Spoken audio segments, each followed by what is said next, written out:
आज का हमारा टॉपिक है विद्यालय का क्या अर्थ है और इसकी आवश्यकता एवं महत्व किन कारणों से है, विवेचना कीजिए। यह विद्यालय के अर्थ को स्पष्ट करते हुए इसकी आवश्यकता एवं महत्व पर प्रकाश डालिए। ठीक है, सबसे पहले तो देखते हैं हम विद्यालय क्या है। फॉर्मल है ना हमारे लिए, फॉर्मल संस्था, औपचारिक शिक्षा। हाँ जी, पहले हम बताएंगे कि औपचारिक शिक्षा का मुख्य साधन क्या है, विद्यालय। तो इसके कार्यों की विवेचना करने से पहले हमें विद्यालय क्या है इसके बारे में जानना आवश्यक है। ठीक है, देखिए विद्यालय का अर्थ। विद्यालय के लिए अंग्रेजी भाषा में स्कूल शब्द का प्रयोग किया जाता है। यह शब्द लैटिन भाषा के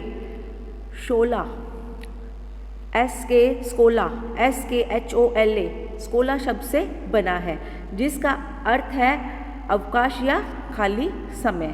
ठीक है, तो पहले एथेंस के युवक अपना खाली समय खेल कूद, व्यायाम, वाद विवाद करने में बिताया करते थे। ठीक है, लेकिन बाद में क्या हो गया कि यह समय अवकाशालय में बिताया जाने लगा। ठीक है, तो बाद में ये स्थान ज्ञान विज्ञान के केंद्र बन गए, क्योंकि यहाँ आकर युवक ज्ञान प्राप्त किया करते थे, इसलिए इन्हें विद्यालय या स्कूल कहा जाने लगा। ठीक है, तो विद्यालय शब्द का अर्थ है वही स्थान है जहाँ ज्ञान प्राप्त किया जाता है। ठीक है, उसके बाद अकॉर्डिंग टू लीच, वाद विवाद या वार्ता के वे स्थान जहाँ एथेंस के युवक अपने अवकाश के समय को खेलकूद, व्यवसाय और युद्ध के प्रशिक्षण में व्यतीत करते थे और धीरे धीरे दर्शन तथा उच्च कला के स्कूलों में बदल गए वो। ठीक है, तो इसके अकॉर्डिंग इस प्रकार एकेडमी के सुंदर उद्यानों में क्या हुआ, व्यतीत किए जाने वाले अवकाश के माध्यम से स्कूल का विकास हुआ। ठीक है, आप डेफिनेशन किसी भी राइटर्स के अकॉर्डिंग ले सकते हैं। उसके बाद है हमारा विद्यालय की आवश्यकता और महत्व। ठीक है, क्यों हुई हमें आवश्यकता और महत्व इसकी, क्योंकि आज की स्थिति यह है कि विद्यालय एवं शिक्षा एक दूसरे के पर्याय बन गए हैं। तो स्कूली शिक्षा के बिना बच्चे की शिक्षा अधूरी समझी जाती है। तो इसलिए हमें आवश्यकता व महत्व इसकी निम्न कारणों से पड़ी। सबसे पहले नंबर 1, संस्कृति की सुरक्षा व विकास के लिए प्रत्येक समाज की अपनी संस्कृति होती है, जिसे वह जीवित बनाए रखना चाहता है और सुरक्षित भी रखना चाहता है, ताकि अगली पीढ़ी को वो एज इट इज़ पीढ़ी को सौंप दे। ठीक है, यही नहीं, वह उसमें कुछ नया जोड़कर उसका विकास भी करना चाहता है।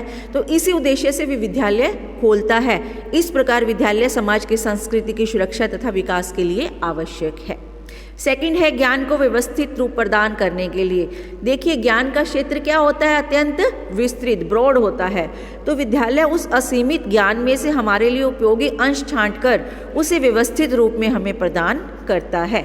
और यदि विद्यालय न हो तो हमारे लिए समझ पाना मुश्किल होगा कि हम किस ज्ञान को कैसे प्राप्त करें। ठीक है, तो विद्यालय हमारे लिए ज्ञान प्राप्त करने की महत्वपूर्ण संस्था है।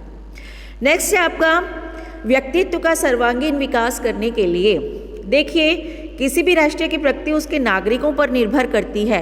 तो इसलिए प्रत्येक राष्ट्र अपने नागरिकों के व्यक्तित्व के लिए क्या है, विभिन्न पक्षों के विकास के लिए प्रयत्नशील रहता है। तो यह कार्य भी विद्यालय के माध्यम से किया जाता है। ठीक है, नेक्स्ट है राजनीतिक आदर्शों की प्राप्ति के लिए। देखिए, प्रत्येक राजनीतिक व्यवस्था की सफलता अच्छे नागरिक पर निर्भर करती है, और अच्छे नागरिक की परिभाषा हर समाज में क्या होती है, अलग अलग होती है। तो प्रजातंत्र में अच्छे नागरिक वे हैं जो अपने अधिकारों व कर्तव्यों के प्रति सचेत हों, जिसमें स्वतंत्र रूप से सोचने तथा निर्णय लेने की योग्यता हो। ठीक है, तो इसलिए प्रत्येक व्यवस्था विद्यालय खोलती है और वहाँ बच्चों को प्रशिक्षण देकर इस प्रकार तैयार करती है कि वे राजनीतिक आदर्शों की प्राप्ति में सहायक सिद्ध हो सकें। ठीक है, तो इस प्रकार ये भी हमारे लिए महत्वपूर्ण है। नेक्स्ट है विशेष शैक्षिक वातावरण प्रदान करने के लिए एक अच्छा एटमॉस्फेयर। ठीक है, बच्चे को शिक्षित करने में उसके वातावरण का विशेष महत्व है। तो उपयुक्त शैक्षिक वातावरण के अभाव में बच्चे के व्यक्तित्व का सही विकास हो ही नहीं सकता। तो इसलिए विद्यालय का महत्व इस दृष्टि से भी बच्चे की शैक्षणिक वातावरण उपलब्ध करवाते हैं, जिससे बच्चे की योग्यताओं व क्षमताओं का समुचित विकास हो सके। ठीक है। नेक्स्ट पॉइंट है सामाजिक समस्याओं के समाधान के लिए। तो इसमें हम कहेंगे कि प्रत्येक समाज की क्या होती हैं, कुछ समस्याएं होती हैं जिनका समाधान वह बिना किसी प्रगति के नहीं कर सकता। तो इनका हल करने का प्रभावी साधन है शिक्षा और शिक्षा देने वाली औपचारिक संस्था। वो क्या है? विद्यालय। देखिए, इन्होंने उदाहरण के तौर पे हम बता सकते हैं कि भारत में बाल विवाह, सती प्रथा, दहेज प्रथा जैसी बुराइयां प्रचलित हैं। आज भी हम रूढ़ियों व अंधविश्वासों के बंधन में जकड़े हुए हैं। इन सब से मुक्ति पाए बिना विकास की बात सोचना भी बेकार है। ठीक है। तो विद्यालय शिक्षा के माध्यम से बच्चों को इन बुराइयों के बुरे परिणामों से परिचित कराते हैं और उन्हें उन बुराइयों को छोड़ने के लिए प्रेरित करते हैं। तो इसमें सबसे बड़ा रोल किसका होता है? विद्यालय का, क्योंकि वहाँ पर आपको पता है सभी धर्मों के, सभी समुदायों के किसी बच्चे के साथ कोई भेदभाव नहीं किया जाता। नेक्स्ट है सामाजिक प्रगति के लिए। देखिए, किसी भी समाज की प्रगति इस बात पर निर्भर करती है कि उसके पास विभिन्न क्षेत्रों में कितने कार्य कुशल व्यक्ति उपलब्ध हैं। तो इन कार्य कुशल व्यक्तियों को तैयार करने का कार्य विद्यालय ही करते हैं।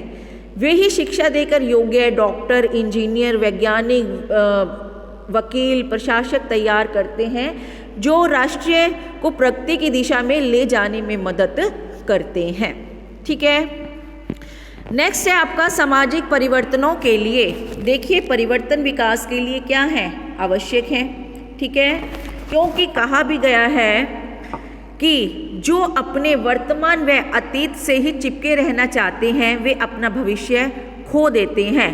ठीक है। इसलिए सामाजिक परिवर्तन का सर्वश्रेष्ठ साधन क्या है? शिक्षा। तो शिक्षा लोगों को परिवर्तन करने के लिए तैयार करती है, उन्हें ज्ञान विज्ञान के क्षेत्र में हो रही नवीनतम उपलब्धियों से परिचित करवाती है, उनमें बसी अलगाववादी प्रवृत्तियों को दूर करती है, जिससे समाज में परिवर्तनों की संभावना बढ़ जाती है। तो विद्यालय में दी जा रही औपचारिक शिक्षा ही ये सब कार्य करती है। नेक्स्ट है सामाजिक जीवन के तैयारी के लिए। देखिए, विद्यालय क्या है? विद्यालय को एक छोटा समाज या उप सामाजिक व्यवस्था भी कहा जाता है। सब सोशल सिस्टम या ए मिनिएचर कम्युनिटी सिस्टम।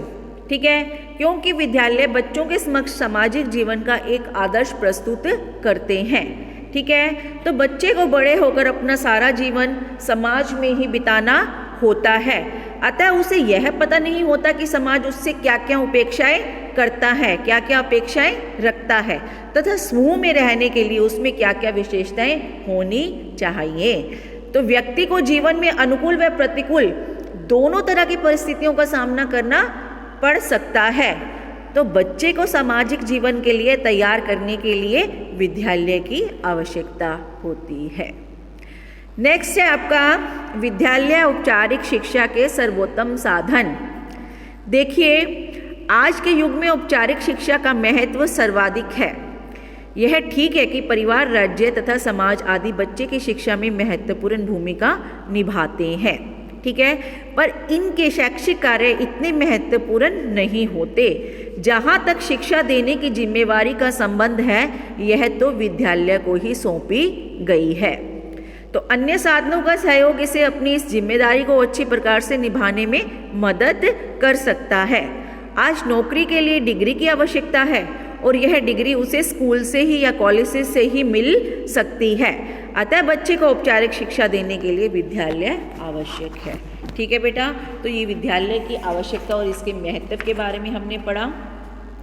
इसके बाद हम अगर चाहें तो इसके कुछ डिमेरिट्स ऑफ इंडियन स्कूल्स, इसकी हम कुछ भारतीय विद्यालयों के दोष भी बता सकते हैं। ठीक है। इसकी आवश्यकता और महत्व है तो इसकी कुछ डिमेरिट्स भी होती हैं जो हम इसके बारे में भी बात करेंगे। विद्यालयों के दोष। ठीक है। इसमें हम डाल देते हैं एवं विद्यालयों के दोष।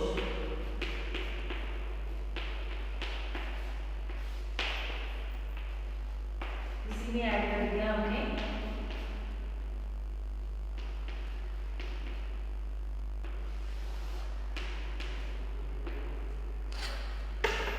ठीक है। तो इसमें हम कुछ दोष भी बताएंगे, क्योंकि हमें पता है इसमें हमारे कुछ दोष हो सकते हैं। ठीक है, सबसे पहले क्या होता है, अलोकतांत्रिक स्वरूप। देखिए, कहने को हमने भारत के लोकतांत्रिक समाज व्यवस्था को स्वीकार किया है, पर हमारे विद्यालयों का स्वरूप अभी भी लोकतांत्रिक नहीं है। बच्चे को वहाँ अपने ढंग से कार्य करने व अपनी रुचियों का विकास करने की स्वतंत्रता नहीं होती। तो आज भी विद्यालय का स्वरूप अंग्रेजी शासन की व्यवस्था जैसा ही है। ठीक है, इसमें हमें डिमेरिट्स ऑफ इंडियन स्कूल्स के बारे में बताना है। क्वेश्चन जो हमारा नेक्स्ट बन रहा है, बच्चे की उपेक्षा।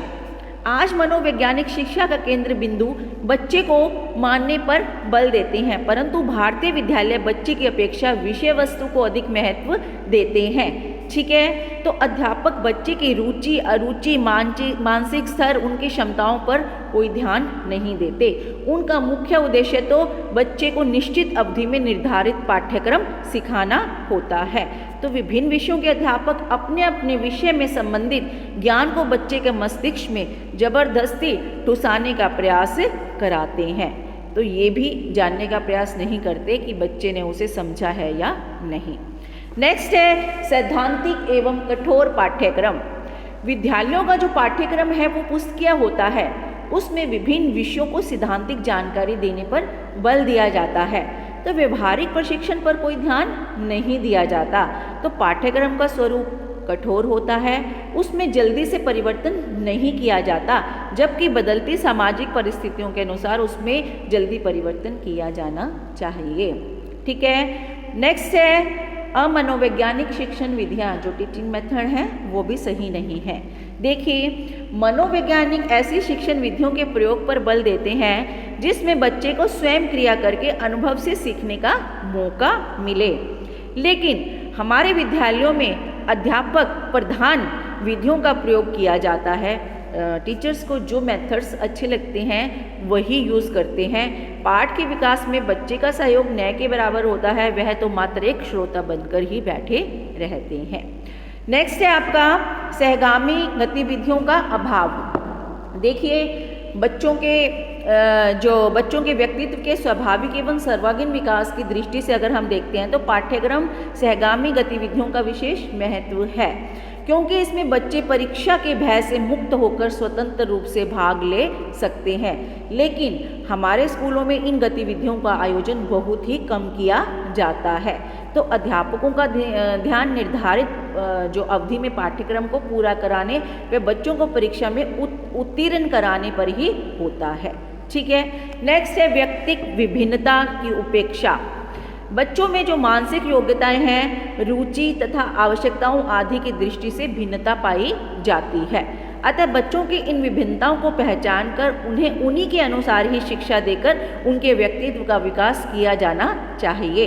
पर हमारे विद्यालयों में व्यक्तिगत विभिन्नताओं की ओर कोई ध्यान नहीं दिया जाता। यहाँ प्रतिभाशाली व मंदबुद्धि बच्चों को एक ही साथ एक ही प्रकार से पढ़ाया जाता है। नेक्स्ट है समुचित व्यावसायिक शिक्षा का अभाव।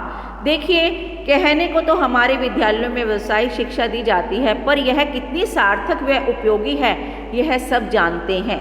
तो साधनों तथा प्रयोगशाला आदि के अभाव में व्यावसायिक शिक्षा भी केवल सैद्धांतिक ही शिक्षा बनकर रह गई है, जबकि व्यवहारिक प्रशिक्षण के बिना उसकी कोई उपयोगिता नहीं है। ठीक है, नेक्स्ट है आपके अयोग्य शासक। विद्यालयों में कार्य करने वाले कुछ अध्यापक इस दृष्टि से अयोग्य नहीं हैं कि उनके पास आवश्यक डिग्री का अभाव है। अयोग्य वे इस दृष्टि से हैं कि उनकी जो शिक्षण कार्य में कोई रुचि नहीं होती। कई बार क्या होता है, लोग कई बार बनना कुछ और चाहते हैं, लेकिन चलो वो कहते हैं कि नहीं, चलो ये नहीं बने तो हम टीचर ही बन जाते हैं लास्ट में, उनका इंटरेस्ट नहीं होता, तो वे इंटरेस्ट नहीं लेते। उन्होंने वो व्यवसाय तो अपना लिया, लेकिन वो उसमें इंटरेस्ट नहीं लेते, तो वे अध्यापन को भी अन्य नौकरियों जैसा ही मानते हैं।